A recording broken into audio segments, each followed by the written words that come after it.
Oke, untuk suka fisika kali ini kita masih membahas tentang gelombang stasioner. Di sini soalnya adalah perhatikan gambar di bawah. Nah, gambar di bawah ini adalah hasil superposisi gelombang datang dalam satuannya dalam SI. Jadi kalau satuan dalam SI itu jaraknya dalam meter, waktunya dalam second ya. Untuk Y1 itu persamaannya 0,1 sin 4πx min 8πt. Dan gelombang pantul Y2 adalah 0 minus 0,1 sin 4πx plus 8πt. Pernyataan di bawah ini yang benar adalah apakah nomor 1 amplitudo stasioner maksimumnya 0,1 meter, yang kedua frekuensinya 4 Hz, yang ketiga jarak perut dan simpul yang berdekatan adalah 0,5 meter, yang keempat jarak simpul kelima dari ujung bebas adalah 1,125 meter. Oke, sekarang kita mau lihat di sini. Jadi jika ada dua gelombang ini ya, di sini sih udah ada gambarnya, udah ada petunjuknya. Kalau di sini adalah nanti dari dua gelombang Y1 dan Y2 ini akan membentuk gelombang stasioner ujung bebas ya. Oke, kita bisa tulis di sini untuk Y1 kita bisa tulis di sini adalah kita bisa tulis Y1 sama dengan 0,1 sin 4πx min 8πt. Untuk Y2 nya atau gelombang pantulnya ini minus 0,1 sin 4πx plus ya, plus 8πt. Seperti itu. Nah, sekarang dari gelombang ini bisa dipadukan antara Y1 dan Y2 menjadi YS. Jadi simpangan gelombang stasioner Y1 ditambah dengan Y2. Karena di sini sudah ada gambarnya adalah gelombang stasioner dari ujung bebas, maka rumusnya kita langsung masukin aja ya. Jadi rumus dari gelombang stasioner ujung bebas itu adalah 2A cos kx sin omega t. Jadi cara mudahnya seperti ini. Jadi ini aku langsung ya. Jadi maksudnya langsung seperti ini. Ini kita tulis dulu. Ini adalah Y sama dengan ini adalah A sin. Karena di sini adalah X, maka di sini adalah KX. Karena di sini T, maka yang di sini adalah omega T. Ini min. Ini yang Y2 akan sama. Ini juga A sin KX, cuma ini plus omega T, seperti itu.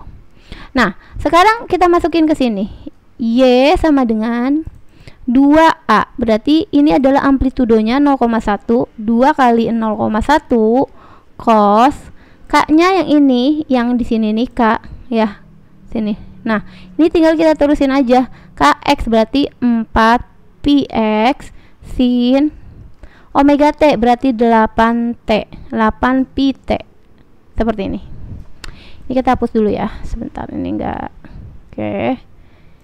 Sin 8πT. Nah, seperti ini. Jadi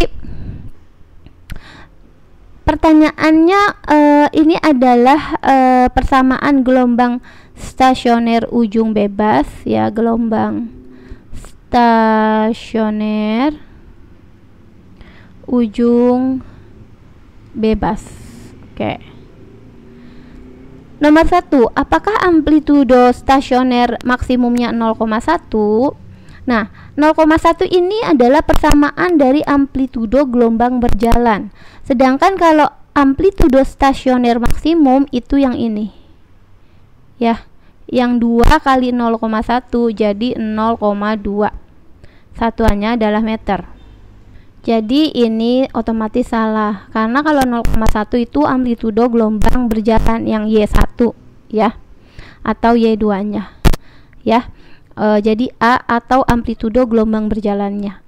Yang kedua, apakah frekuensinya 4 Hz? Jadi kita cek ke bawah sini, kita mundurin sedikit. Nah, oke.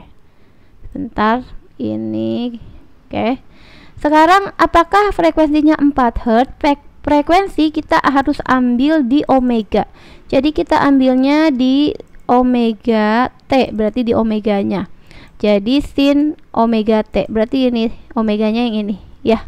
Jadi 2A ini cos ini Kx berarti 4px sin omega T berarti sin 8pt. Oke. Maka di sini adalah omeganya. Omega sama dengan 8V. Rumus omega itu sendiri kalau dijabarkan 2pf sama dengan 8V. Maka F-nya bisa dicari 8Pi tinggal dibagi dengan 2V. Jadi ini dicoret 8 bagi 2 adalah 4Hz atau 4 Hz. Berarti nomor 2 benar. Sekarang yang nomor 3, jarak perut dan simpul yang berdekatan apakah 0,5 meter? Untuk mencari jarak perut dan simpul ini, tadi ya ini kegeser. Oke, ini keturunin lagi ya. Oke. Sekarang untuk mencari yang nomor 3, kita harus cari dulu panjang gelombang atau lambda. Panjang gelombang adanya di sini. Kalau kita mau buat warna merah, ada di K. Nah, sebentar, ini adalah K-nya. Nah, ini. Jadi yang sampingnya X itu adalah pasti K. Jadi K-nya adalah 4V. K itu sendiri rumusnya adalah 2Pi dibagi dengan lambda sama dengan 4V karena K-nya nilainya udah ada. Ini kita bisa geser ke sini. Maka lambda sama dengan tinggal kita bagi 2Pi, kita bagi dengan 4V.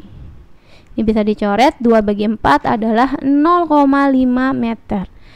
Nah, untuk 0,5 meter ini baru panjang gelombang atau satu gelombangnya. Sedangkan dia pertanyaannya adalah jarak perut atau pernyataannya adalah jarak perut dan simpul yang berdekatan.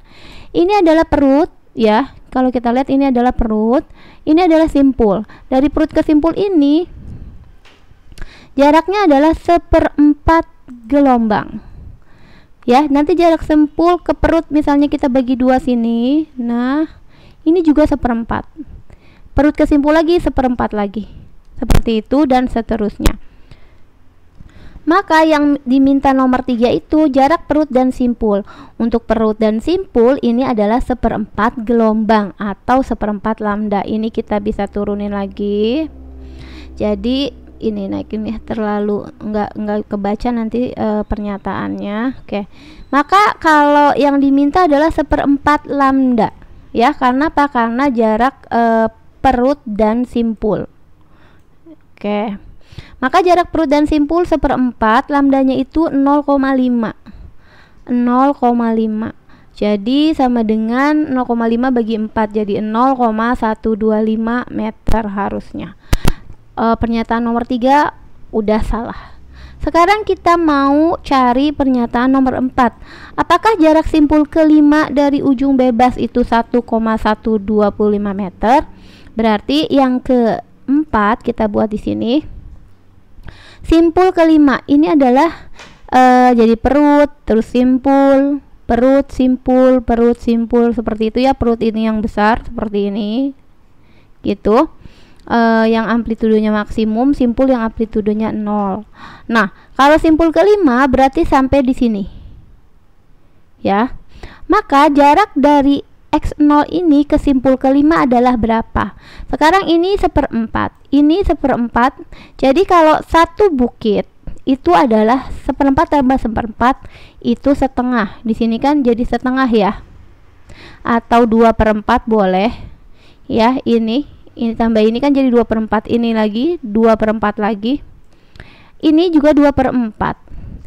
Jadi 2/4 tambah 2/4 4/4 atau 1. 2/4 tambah 2/4 jadi 2 tambah 1/4 jadi 2/4. Ya, 2/4 panjang gelombang. Maka ini bisa dapat 9, 2 kali 4 8 tambah 1 9/4 lambda. 9/4 tinggal kita kalikan 1 lambda atau 1 panjang gelombangnya yang tadi ini udah dapat 0,5. Tinggal kali 0,5.